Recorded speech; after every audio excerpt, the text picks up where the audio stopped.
الواحد بتيجي عليه ايام بيبقى زعلان ومهموم ومتضايق جدا، وتيجي انت تسأله تقول له مالك زعلان ليه، في ايه معاك، ايه اللي حصل معاك، يقول لك معرفش.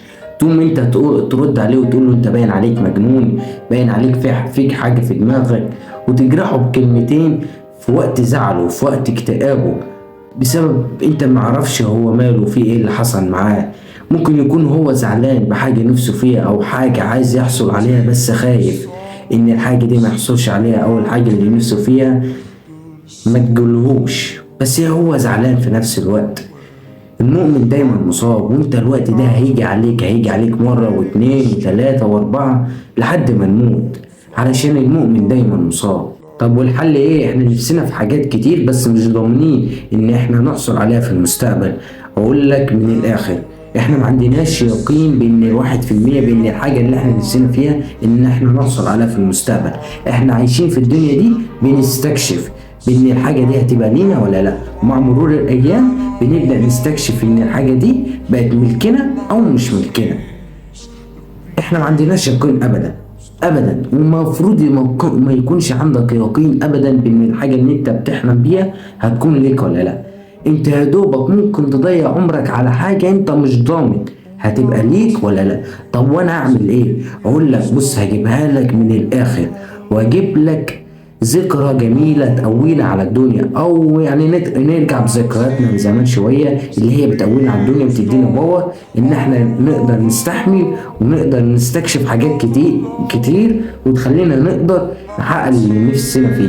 نرجع لزمان، هنلاقي أيام سيدنا زكريا كان بيتمنى أمنية من ربنا، بس هو من جواه حاسس ان الامنيه دي مستحيله، وكلام الناس اللي حواليه بيقول ان الامنيه دي مستحيله.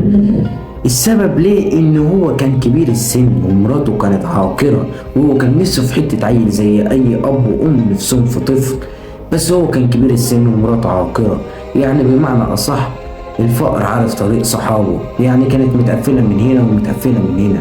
بس سيدنا زكريا كبر دماغه من الكلام، التشاؤمات والتشتتات دي كلها، وكبر دماغه من كلام الناس، وزرع في قلبه اليقين في ربنا، ودعا ربنا، وربنا ما خذلهوش وحقق له اللي نفسه فيه، وكرمه بالطفل اللي كان بيتمناه من ربنا، اللي كان هو حاطط في مخه ان هو ده استحالة. اللي احنا فكرنا فيها بالعقل هنلاقي ان فعلا استحالة ان هم يخلفوا، بس ربنا كرمهم.